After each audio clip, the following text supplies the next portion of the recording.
Hi hello ಸ್ನೇಹಿತರೆ, ನಮಸ್ಕಾರ ವೀಕ್ಷಕರೇ. ಬನ್ನಿ, ಇವತ್ತು ನಾನು ನಿಮಗಾಗಿ ಬಿಳಿ ಕೂದಲ ಸಮಸ್ಯೆ ಯಾರಿಗೆಲ್ಲ ಇದೆಯಲ್ಲ ಅವರಿಗಾಗಿ ಇವತ್ತಿನ ವಿಡಿಯೋದಲ್ಲಿ ನ್ಯಾಚುರಲ್ ಆಗಿರುವಂಥದ್ದು ಕಲರ್ ತೊಗೊಂಬಂದಿದ್ದೀನಿ. ನಿಮ್ಮ ಮಕ್ಕಳಿಗಾಗಲಿ ನಿಮಗೂ ಕೂಡ ಆಗಲಿ ಬಿಳಿ ಕೂದಲ ಸಮಸ್ಯೆ ಇದೆಯಾ?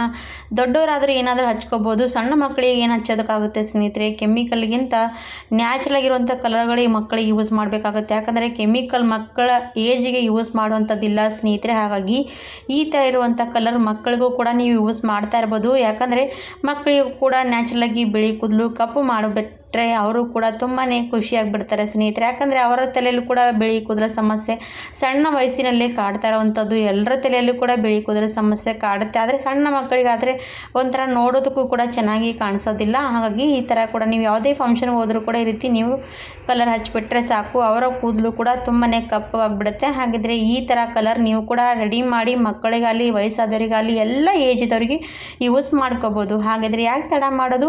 ಕೆಮಿಕಲ್ಗಿಂತ ತುಂಬಾ ಒಳ್ಳೆಯದಾದ ಈ ಕಲರ್ ರೆಡಿ ಮಾಡೋದು ಯಾವ ರೀತಿ ಅಂತ ತೋರಿಸ್ಕೊಡ್ತೀನಿ. ನಿಮಗೂ ಕೂಡ ವಿಡಿಯೋ ಇಷ್ಟ ಆದರೆ ಸ್ಕಿಪ್ ಮಾಡದೆ ಎಂಡ್ವರೆಗೂ ನೋಡಿದ ತಕ್ಷಣ ಲೈಕ್ ಆ್ಯಂಡ್ ಸಬ್ಸ್ಕ್ರೈಬ್ ಮಾಡೋದೇ ಹೋಗಬೇಡಿ ಸ್ನೇಹಿತರೆ. ಮಾಡುವಂಥ ಪದ್ಧತಿ ಇಲ್ಲಿ ಹೇಳ್ಕೊಡ್ತಾ ಇರುವಂಥದ್ದು ನೋಡಿ ಸ್ನೇಹಿತರೆ. ಇವತ್ತು ನೋಡಿ ನಾನು ಯಾವ ರೀತಿ ಕಲರ್ ರೆಡಿ ಮಾಡ್ತಾ ಇದ್ದೀನಿ, ಅದಕ್ಕೆ ಏನು ತೊಗೊಂಡಿದ್ದೀನಿ ಅಂದರೆ ನೋಡ್ತಾ ಇರ್ಬೋದು, ದೊಡ್ಡಪತ್ರೆ ಎಲೆ ತೊಗೊಂಡಿದ್ದೀನಿ ಸ್ನೇಹಿತರೆ. ದೊಡ್ಡಪತ್ರೆ ಎಲೆಯಲ್ಲಿ ತುಂಬಾ ಗುಣಮಟ್ಟ ಶಕ್ತಿಗಳಿರುತ್ತೆ ಸ್ನೇಹಿತರೆ. ಇದರಿಂದ ನಮ್ಮ ಕೂದಲು ಕಪ್ಪಗಾಗುತ್ತೆ, ಹಾಗೆ ನಮ್ಮ ಕೂದಲು ಮತ್ತೊಂದು ಸರ್ತಿ ಬಿಳಿ ಕೂದಲು ಆಗೋದಕ್ಕೂ ಕೂಡ ಬಿಡೋದಿಲ್ಲ ಸ್ನೇಹಿತರೆ. ಆ ರೀತಿಯಾಗಿ ಇರುವಂಥ ಈ ದೊಡ್ಡಪತ್ರೆಯಲ್ಲಿ ನಾವು ಮಕ್ಕಳಿಗೆ ಕೂಡ ಯೂಸ್ ಮಾಡಿ ಕಲರ್ ಮಾಡ್ಕೋಬೋದು. ಹಾಗಿದ್ರೆ ನಾನು ದೊಡ್ಡಪತ್ರೆ ಎಲೆ ತೊಗೊಂಡಿದ್ದೀನಿ. ನಿಮ್ಮ ಮನೆ ಹತ್ತಿರ ಕೂಡ ಇದ್ದರೆ ಖಂಡಿತವಾಗಿ ತಗೊಂಡು ಈ ರೀತಿ ಹೇರ್ ಪ್ಯಾಕ್ ರೆಡಿ ಮಾಡಿಕೊಂಡು ಮಕ್ಕಳ ತಲೆಗೆ ಹಚ್ತಾ ಇರ್ಬೋದು ಸ್ನೇಹಿತರೆ. ಇವಾಗ ನೋಡಿ ನಾನು ಇಷ್ಟೇ ತೊಗೊಂಡಿದ್ದೀನಿ. ನಾನು ಇವಾಗ ಎಷ್ಟು ಹೇರ್ ಪ್ಯಾಕ್ ಮಾಡ್ತಾಯಿದ್ದೀನಿ ಅಂತ ಸ್ವಲ್ಪ ಕ್ವಾಂಟಿಟಿಯಲ್ಲಿ ಮಾಡ್ತಾಯಿದ್ರೆ ಸ್ವಲ್ಪ ತೊಗೋಬೇಕು, ನೀವು ಜಾಸ್ತಿ ಪ್ರಮಾಣದಲ್ಲಿ ಮಾಡ್ತಾಯಿದ್ರೆ ಸ್ವಲ್ಪ ಜಾಸ್ತಿ ತೊಗೋಬೇಕಾಗತ್ತೆ. ಆಮೇಲೆ ನೋಡಿ ದೊಡ್ಡಪತ್ರೆ ಎಲೆ ಚೆನ್ನಾಗಿ ವಾಶ್ ಮಾಡಿಕೊಂಡೇ ತೊಗೊಳ್ಳಿ, ಯಾಕಂದರೆ ಸ್ವಲ್ಪ ಗೀಸು ಕೂತ್ಕೊಂಡಿರುತ್ತೆ. ಹಾಗಾಗಿ ಈ ರೀತಿ ವಾಶ್ ಮಾಡಿಕೊಂಡು ತೊಗೊಂಡ್ಮೇಲೆ ಈ ರೀತಿ ಚೂರಾಗಿ ಮಾಡಬೇಕು. ಇವಾಗ ನೋಡಿ ನಾನು ಚೂರಾಗಿ ಮಾಡಿದ್ದೀನಿ. ಆಮೇಲೆ ಏನು ಮಾಡ್ತೀನಿ ಅಂದರೆ ಇದು ಚೂರಾಗಿ ಮಾಡಿರೋಂಥ ದೊಡ್ಡಪತ್ರೆ ಎಲೆ ಒಂದು ಮಿಕ್ಸಿ ಜಾರಲ್ಲಿ ಹಾಕಬೇಕಾಗತ್ತೆ. ಈ ಥರ ನೀವು ಏನಾದರೂ ಕಲರ್ ಮಾಡಿ ಯೂಸ್ ಮಾಡ್ತಾಯಿದ್ರೆ ನಿಮ್ಮ ಬಿಳಿ ಕೂದಲು ಮಾಯ ಆಗಿಬಿಡುತ್ತೆ ಸ್ನೇಹಿತರೆ. ಖಂಡಿತವಾಗಿ ಹಚ್ತಾ ಇದ್ಬಿಟ್ರೆ ಸಾಕು, ನಿಮ್ಮ ಬಿಳಿ ಕೂದಲು ಕಾಣಿಸೋದೇ ಇಲ್ಲ ಸ್ನೇಹಿತರೆ, ಅಷ್ಟು ಕಪ್ಪಾಗಿಬಿಡುತ್ತೆ. ಇವಾಗ ನೋಡಿ ನಾನು ಮಿಕ್ಸಿ ಜಾರಲ್ಲಿ ದೊಡ್ಡಪತ್ರೆ ಎಲೆ ಹಾಕ್ತಾಯಿದ್ದೀನಿ. ಅದ್ರ ಜೊತೆಗೆ 1 ಸ್ಪೂನಷ್ಟು ನೋಡಿ ಸ್ನೇಹಿತರೆ ಕಲೋಂಜಿ ಹಾಕ್ತಾಯಿದ್ದೀನಿ. ಕಪ್ಪು ಜೀರಿಗೆ ಕೂಡ ಅಂತೀವಿ. ಕಲೋಂಜಿ 1 ಸ್ಪೂನಷ್ಟು ಹಾಕಿ ಇವಾಗ ಇದು ಮಿಕ್ಸಿ ಮಾಡೋಣ. ಫಸ್ಟಿಗೆ ಮಿಕ್ಸಿ ಮಾಡ್ಕೊಂಡು ಬಂದುಬಿಡಬೇಕು. ಆಮೇಲೆ ನಮಗೆ ನೀರಿನ ಅವಶ್ಯಕತೆ ಇರುತ್ತೆ, ಹಾಗಾಗಿ ಆಮೇಲೆ ನೀರು ಹಾಕಬೇಕು. ನಾವು ಫಸ್ಟಿಗೆ ನೀರು ಹಾಕಿಬಿಟ್ರೆ ಅದು ಚೂರು ಆಗೋದಿಲ್ಲ. ಹಾಗಾಗಿ ನಾನು ಫಸ್ಟಿಗೆ ಒಂದು ಸರ್ತಿ ರೀತಿ ಮಾಡ್ಕೊಂಡು ಬಂದು ಆಮೇಲೆ ನೀರು ಹಾಕ್ತೀನಿ. ಆಮೇಲೆ ಒಂದು ಅರ್ಧ ಲೋಟದಷ್ಟು ನೀರು ಹಾಕ್ಕೊಂಡ್ಬಿಡಿ. ಇವಾಗ ನೋಡಿ ಅರ್ಧ ಲೋಟದಷ್ಟು ನೀರು ಹಾಕಿ ಗ್ರೈಂಡ್ ಮಾಡ್ಕೊಂಡು ಬಂದೆ. ಇವಾಗ ನೋಡಿ ನೀರಲ್ಲಿ ಎಷ್ಟು ಚೆನ್ನಾಗಿ ಎಲ್ಲ ಕೂಡ ಅದರಲ್ಲಿರುವಂಥದ್ದು ರಸದಲ್ಲಿರುವಂಥ ಎಲೆ ಎಲ್ಲ ರಸದಲ್ಲಿ ಬಿಟ್ಕೊಳ್ಳುತ್ತೆ. ಹಾಗಾಗಿ ಇವಾಗ ಏನು ಮಾಡಬೇಕಂದ್ರೆ ಇವಾಗ ಒಂದು ಕಬ್ಬಿಣದ ಕಡೆ ತೊಗೊಂಡ್ಬಿಡಿ. ಕಬ್ಬಿಣದ ಕಡೆಯಲ್ಲೇ ನಮಗೆ ನ್ಯಾಚುರಲ್ ಆಗಿರುವಂಥದ್ದು ಕಲರ್ ರೆಡಿ ಮಾಡ್ಕೋಬೇಕಾಗತ್ತೆ ಸ್ನೇಹಿತರೆ. ಹಾಗಾಗಿ ಕಬ್ಬಿಣದ ಕಡೆ ಖಂಡಿತವಾಗಿ ತಗೊಳ್ಳಿ. ನಿಮ್ಮ ಹತ್ರ ಇಲ್ಲ ಅಂದರೆ ನೋಡ್ತಾ ಇರ್ಬೋದು, ನಾವು ಗೋಡೆಗೆ ಹೊಡೆಯುವಂಥ ಮಳೆ ಇರುತ್ತಲ್ವ, ಅದು ಮಳೆ ನಾವು ಯಾವುದೇ ಬಾಣಲೆಯಲ್ಲಿ ಕಲಿಸಿದ್ರು ಕೂಡ ಮಳೆಗಳು ಹಾಕಬೇಕು. ಆವಾಗ ಅದರಲ್ಲಿ ಕೂಡ ಇರುವಂಥ ಕಬ್ಬಿಣದ ಅಂಶ ಬಿಟ್ಕೊಳ್ಳುತ್ತೆ. ಇಲ್ಲದೇ ಇರೋರು ಈ ಟಿಪ್ಸ್ ಟ್ರೈ ಮಾಡ್ಬೋದು. ಆಮೇಲೆ ನೋಡಿ ನಾನು ಇವಾಗ ಸೋದಿಸ್ಕೊಂಡು ತೊಗೊಂಡೆ ಈ ರಸವನ್ನೆಲ್ಲ. ಈ ರಸದಲ್ಲಿ ತುಂಬನೇ ಗುಣಮಟ್ಟ ಶಕ್ತಿಗಳೆಲ್ಲ ಬಂದುಬಿಡುತ್ತೆ. ಆಮೇಲೆ ನಾನು ಇವಾಗ ಇದು ಸ್ಟವ್ ಮೇಲೆ ಇಟ್ಕೊಳ್ತಾ ಇದ್ದೀನಿ, ಅದೇ ಎಲ್ಲ ಬಾಣಲಿ. ಇವಾಗ ಇದು ಉರಿ ಚೆನ್ನಾಗಿ ಸಣ್ಣ ಉರಿ ಇಟ್ಕೊಂಡು ಒಂದು 5 ನಿಮಿಷ ಅದು ಚೆನ್ನಾಗಿ ಕುದಿ ಬರಬೇಕು. ಈ ಥರ ಕುದಿಸ್ಕೊಂಡು ತೊಗೊಂಡ್ವಿ ಅಂದರೆ ನಮಗೆ ಕಪ್ಪು ಬಣ್ಣಕ್ಕೆ ತಿರುಗುತ್ತೆ ನೋಡಿ. ಇವಾಗ ಇದು ಸಣ್ಣ ಉರಿ ಮೇಲೆ ಇಟ್ಕೊಂಡು ಕುದಿತಾ ಇರಬೇಕು ರಸ. ಅದರಲ್ಲಿ ನಾವು ಕಲೋಂಜಿ ಕೂಡ ಹಾಕಿರ್ತೀವಿ, ಅದರಿಂದ ನಮ್ಮ ಕೂದಲಿಗೆ ಕಪ್ಪು ಬಣ್ಣ ಸಿಗುತ್ತೆ ಸ್ನೇಹಿತರೆ. ಹಾಗಾಗಿ ನಾವು ಇವಾಗ ಇದು ಚೆನ್ನಾಗಿ ಸ್ವಲ್ಪ ಹೊತ್ತು ಕುದಿತಾ ಇರಬೇಕು. ಆಮೇಲೆ ಕಬ್ಬಿಣದ ಬಾಣಲಿ ಅಲ್ವಾ, ಹಾಗೆ ಕಬ್ಬಿಣದ ಬಾಣಲಿಯಲ್ಲಿ ಕಬ್ಬಿಣದ ಅಂಶ ಬಿಟ್ಕೊಳ್ಳುತ್ತೆ, ಆ ರೀತಿ ಇರುತ್ತೆ. ಹಾಗಾಗಿ ಇದು ಖಂಡಿತವಾಗಿ ಈ ಥರ ಟ್ರೈ ಮಾಡ್ಬೋದು. ಇವಾಗ ಸ್ನೇಹಿತರೆ ಏನಾಗುತ್ತೆ ಅಂದರೆ ಏಜ್ಗಿಂತ ಮುಂಚೆ ಮಕ್ಕಳ ತಲೆಯಲ್ಲಿ ದೊಡ್ಡರ ತಲೆಯಲ್ಲಿ ಸ್ವಲ್ಪ ಏಜ್ಗಿಂತ ಮುಂಚೆನೇ ಬಿಳಿ ಕೂದಲು ಆಗ್ತಾನೆ ಇರುತ್ತೆ. ಆವಾಗ ನಮ್ಮ ತಿನ್ನೋದ್ರಲ್ಲಿ ವ್ಯತ್ಯಾಸ ಆದರೂ ಕೂಡ ಆಗುತ್ತೆ, ಹಾಗೆ ಹಾರ್ಮೋನ್ ಇಂಬ್ಯಾಲೆನ್ಸ್ ಆದರೂ ಕೂಡ ನಮ್ಮ ಕೂದಲು ಉದುರುವಂಥ ಸಮಸ್ಯೆ ಕೂಡ ಖಂಡಿತವಾಗಿ ಇರುತ್ತೆ.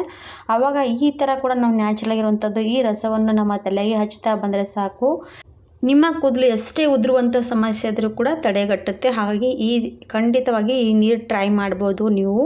ದೊಡ್ಡ ಪತ್ರೆ ಎಲೆ ಕಲೋಂಜಿ ಹಾಕಿರ್ತೀವಿ. ಸ್ವಲ್ಪ ಉಗುರು ಬೆಚ್ಚಗಾದ್ಮೇಲೆ ನೀವು ಸ್ಪ್ರೇ ಬಾಟ್ಲಲ್ಲಿ ಹಾಕಿ ನಿಮ್ಮ ತಲೆಗೆ ಮಸಾಜ್ ಕೊಟ್ಕೊಂಡು ಸ್ನಾನ ಮಾಡ್ಕೋಬೋದು. ಇವಾಗ ನೋಡಿ ಇದು ನೀರು ಕುದಿ ಬಂತಲ್ವ, ನಾನೀಗ ನೀರು ಕುದಿ ಬಂದಮೇಲೆ ಅದಕ್ಕೆ ನೂಪುರ್ ಮೆಹಂದಿ ಹಾಕ್ತದೆ ನೋಡಿ. ನೂಪುರ್ ಮೆಹಂದಿ ಪುಡಿ ಹಾಕ್ತಾ ಇರೋದು 10 ರೂಪೀಸ್ ನೂಪುರ್ ಮೆಹಂದಿ ಪುಡಿ. ಅದರಲ್ಲಿ ನಾವು ಮಿಕ್ಸ್ ಮಾಡ್ಕೋಬೇಕಾಗತ್ತೆ. ಇವಾಗ ನೋಡಿ ಅಷ್ಟು ಪೂರ ಪ್ಯಾಕೆಟ್ ಫುಲ್ ಹಾಕ್ತಾ ಇರೋದು ನೂಪುರ್ ಮೆಹಂದಿ. ನೂಪುರ್ ಎರಡರಲ್ಲಿ ಸ್ವಲ್ಪ ವ್ಯತ್ಯಾಸ ಆಗುತ್ತೆ ನನಗೆ ಅನ್ನೋದಕ್ಕೆ. ಹಾಗಾಗಿ ಇವಾಗ ನೋಡಿ ಈ ಮೆಹಂದಿ ಪುಡಿ ಎಲ್ಲನೂ ಕೂಡ ಹಾಕಿ ಸಣ್ಣ ಉರಿ ಮೇಲೆ ಇಟ್ಕೋಬೇಕಾಗುತ್ತೆ. ನಾವು ಕೂಡ ಉರಿ ಸ್ಟವ್ ಆಫ್ ಮಾಡಬಾರ್ದು, ಹಾಗೆ ಇರಬೇಕು. ಇವಾಗ ನೋಡಿ ಚೆನ್ನಾಗಿ ಗಂಟು ಥರ ಆಗಬಾರ್ದು, ಹಾಗೆಯೇ ಕಲಿಸ್ತಾ ಇರಬೇಕು. ಇವಾಗ ನಿಮಗೆ ಕಾಣಿಸ್ತಾ ಇರ್ಬೋದು ಕಲರ್ನಲ್ಲಿ ಎಷ್ಟು ವ್ಯತ್ಯಾಸ ಆಗ್ತಾ ಇರೋದಂಥದ್ದು. ಇವಾಗ ಹೀಗೆ ಕಲಿಸ್ತಾ ಇರುವಾಗಲೇ ನಾವು ಜಾಸ್ತಿ ಹೊತ್ತು ಕಲಿಸ್ತಾ ಇದ್ದರೆ ಪೂರ್ತಿ ಇಲ್ಲೇ ಕಪ್ಪಗಾಗ್ಬಿಡುತ್ತೆ. ನಾನು ಆ ರೀತಿ ಏನು ಮಾಡಲ್ಲ, ನೋಡ್ತಾ ಇರ್ಬೋದು. ಆ ರೀತಿ ಮಾಡಿದ್ರೆ ಏನಾಗುತ್ತೆ ನಮಗೆ ಕಲರ್ ಕಪ್ಪಗಾಗುತ್ತೆ, ಆದರೂ ಕೂಡ ನಮ್ಮ ತಲೆಗೆ ಚೆನ್ನಾಗಿ ರಿಸಲ್ಟ್ ಕೊಡಲ್ಲ. ಹಾಗಾಗಿ ನಾನು ಜಾಸ್ತಿ ಏನು ಕುದಿಸ್ಕೊಳ್ಳಲ್ಲ. 1-2-3 ಸೆಕೆಂಡ್ ಅಷ್ಟೇ ನೋಡಿ ಚೆನ್ನಾಗಿ ಕುದಿಸ್ಕೊಂಡು ಬಿಡ್ತೀನಿ. ಇವಾಗಲೇ ಕಾಣಿಸ್ತಾ ಇರ್ಬೋದು ಬಣ್ಣ ಯಾವ ರೀತಿ ತಿರುಗ್ತಾ ಇರುವಂಥದ್ದು ಕಪ್ಪು ಬಣ್ಣಕ್ಕೆ. ಹೀಗೆ ನಾವು ಹಾಗೆ ಕಲಿಸ್ತಾ ಇರಬೇಕಾಗುತ್ತೆ. ಸ್ವಲ್ಪ ಸಣ್ಣ ಉರಿ ಮೇಲೆ ಇಟ್ಕೊಂಡು ಈ ರೀತಿ ಕಲಿಸ್ತಾ ಇರುವಾಗ ಚೆನ್ನಾಗಿ ಕಲರ್ ಬರುತ್ತೆ. ಆವಾಗ ನಾವು ಇವಾಗ ಸ್ಟವ್ ಆಫ್ ಮಾಡಿಬಿಡಬೇಕು. ನಾನು ಇವಾಗ ಸ್ಟವ್ ಆಫ್ ಮಾಡಿಬಿಡ್ತಾ ಇದ್ದೀನಿ. ಸ್ಟವ್ ಆಫ್ ಮಾಡಿಬಿಟ್ಟು ಚೆನ್ನಾಗಿ 1-2 ನಿಮಿಷ ಹಾಗೆ ಮಿಕ್ಸ್ ಮಾಡ್ತಾ ಇರಬೇಕು. ಯಾಕಂದರೆ ಸ್ವಲ್ಪ ಕೂಡ ಏನಾಗುತ್ತೆ ಅಂದರೆ ಗಂಟು ಇರಬಾರ್ದು, ಹಾಗೆ ತಳ ಕೂಡ ಚೆನ್ನಾಗಿ ಅಂಟ್ಕೋಬಾರ್ದು. ಆ ರೀತಿ ಚೆನ್ನಾಗಿ ಮಿಕ್ಸ್ ಮಾಡ್ತಾ ಇರಬೇಕು. ಇವಾಗ ನೋಡಿ ನಾನು ಸ್ಟವ್ ಆಫ್ ಮಾಡಿದ್ದೀನಿ. ಹಾಗೆ ಚೆನ್ನಾಗಿ ಮಿಕ್ಸ್ ಕೂಡ ಮಾಡ್ಕೊಂಡಿರೋದು. ಈ ಮಿಕ್ಸ್ ಮಾಡ್ಕೊಂಡಿರೋಂಥ ಮೆಹಂದಿ ಮೇಲೆ ಒಂದು ಪ್ಲೇಟ್ ಮುಚ್ಚಿ ನಾವು ಇವಾಗ ಇದು ರಾತ್ರಿ ಇಡೀ ಬಿಡಬೇಕು. ಇಲ್ಲ ಒಂದು 5 ಗಂಟೆಗಳ ಕಾಲ ಬಿಟ್ಟರೂ ಕೂಡ ಸಾಕಾಗುತ್ತೆ. ನಾನು ರಾತ್ರಿ ಇಡೀ ಬಿಡ್ತೀನಿ. ಬೆಳಗ್ಗೆ ಹೊತ್ತಿಗೆ ನಿಮ್ಗೆ ಯಾವ ರೀತಿ ಕಲರ್ ಬಂದಿರುತ್ತೆ ಅಂತ ತೋರಿಸ್ತಾ ಇರೋವಂಥದ್ದು ನೋಡಿ. ನಾನು ಬೆಳಗ್ಗೆ ತೋರಿಸ್ತಾ ಇರೋದು ಕಲರ್ ನೋಡಿ, ನಿಮ್ಗೆ ಕಾಣಿಸ್ತಾ ಇರ್ಬೋದು ನೋಡಿ ಎಷ್ಟು ಶೈನಿಯಾಗಿ ಎಷ್ಟು ಕಪ್ಪು ಬಣ್ಣ ಬಂದಿರೋವಂಥದ್ದು ನೋಡಿ. ಈ ಥರನೇ ನಮಗೆ ಒಳ್ಳೆ ರಿಸಲ್ಟ್ ಕೊಡುವಂಥ ಮೆಹಂದಿ ರೆಡಿಯಾಗುತ್ತೆ ಸ್ನೇಹಿತರೆ. ಹಾಗಾಗಿ ಖಂಡಿತವಾಗಿ ನೀವು ಕೂಡ ಈ ಥರ ಇರುವಂಥ ಕಪ್ಪು ಬಣ್ಣ ಮೆಹಂದಿ ನಿಮ್ಮ ಬಿಳಿ ಕೂದಲಿಗೆ ನ್ಯಾಚುರಲ್ ರೀತಿಯಾಗಿ ಹಚ್ತಾ ಬಂದರೆ ನಿಮ್ಮ ಬಿಳಿ ಕೂದಲು ಕಪ್ಪು ಆಗ್ತಾ ಬರುತ್ತೆ. ಖಂಡಿತವಾಗಿ ಟ್ರೈ ಮಾಡ್ಬೋದು ವೀಕ್ಷಕರೇ. 1 ಸರ್ತಿ 2 ಸರ್ತಿ 3 ಸರ್ತಿ ಹೀಗೆ ನೀವು ಟ್ರೈ ಮಾಡ್ತಾರೆ, ನಿಮ್ಮ ಬಿಳಿ ಕೂದಲು ಕಪ್ಪಾಗಿಬಿಡುತ್ತೆ. ಹಾಗೆ ನಿಮಗೆ ಸಾಯೋವರೆಗೂ ಕೂಡ ನಿಮ್ಮ ಬಿಳಿ ಕೂದಲು ನಿಮ್ಮ ತಲೆಯಲ್ಲಿ ಕಾಣಿಸೋದಿಲ್ಲ ನೋಡಿ. ಆ ಥರವಾಗಿ ಈ ಥರ ನೀವು ಟ್ರೈ ಮಾಡ್ತಾ ಇದ್ದರೆ ನಿಮಗೆ ರಿಸಲ್ಟ್ ಸಿಗುತ್ತೆ. ಇವಾಗ ನೋಡಿ ಎಷ್ಟು ಕಪ್ಪು ಬಣ್ಣ ಬಂದಿರೋದಲ್ವ. ಹಾಗೆ ನಿಮಗೆ ಕೈಯಲ್ಲಿ ಕೂಡ ತೋರಿಸ್ತೀನಿ ನೋಡಿ ಎಷ್ಟು ಚೆನ್ನಾಗಿ ಮೆಹಂದಿ ಇದರಲ್ಲಿ ರೆಡಿಯಾಗಿರೋವಂಥದ್ದು. ಏನು ಕೂಡ ಹಾಕುವಂಥದ್ದಿಲ್ಲ ಸ್ನೇಹಿತರೆ. ಸ್ವಲ್ಪನೇ ನೋಡಿ, ಸಮಯ ಕೂಡ ಸ್ವಲ್ಪ ಬೇಕಾಗುತ್ತೆ. ನಾವು ಈ ಥರ ರೆಡಿ ಮಾಡಿಕೊಂಡು ಯೂಸ್ ಮಾಡ್ಕೊಳ್ಳೋದಕ್ಕೆ ತುಂಬಾ ಯೂಸ್ಫುಲ್ ಆಗುತ್ತೆ. ಹಾಗಾಗಿ ಇವಾಗ ನೋಡಿ ನನ್ನ ಕೈ ಬೆರಳು ಕೂಡ ಕಾಣಿಸ್ತಾ ಇರ್ಬೋದು ಎಷ್ಟು ಶೈನಿಯಾಗಿ, ಮತ್ತು ನನ್ನ ಕೈ ಬೆರಳು ಕಪ್ಪಾಗಿರುವಂಥದ್ದು. ಹಾಗೆ ನಮ್ಮ ಕೂದಲು ಕೂಡ ತುಂಬಾ ಶೈನಿಯಾಗಿ ಕಪ್ಪಗಾಗುತ್ತೆ. ಹಾಗೆ ನೋಡಿ ಈ ಥರ ಮೆಹಂದಿ ಯಾರಾದರೂ ಕೂಡ ಯೂಸ್ ಮಾಡ್ಕೋಬೋದು, ಹಾಗಲ್ವಾ. ಕೆಮಿಕಲ್ ಇರುವಂಥ ಮೆಹಂದಿಗಳು ನೋಡಿ ದೊಡ್ಡವ್ರು ಮಾತ್ರ ಯೂಸ್ ಮಾಡಬೇಕಾಗುತ್ತೆ, ಸಣ್ಣ ಮಕ್ಕಳಿಗೆ ಯೂಸ್ ಮಾಡೋಕ್ಕೆ ಬರಲ್ಲ. ಹಾಗಾಗಿ ಈ ಥರ ಇರುವಂಥದ್ದು ಮೆಹಂದಿ ಎಲ್ಲರೂ ಕೂಡ ಯೂಸ್ ಮಾಡ್ಬೋದು.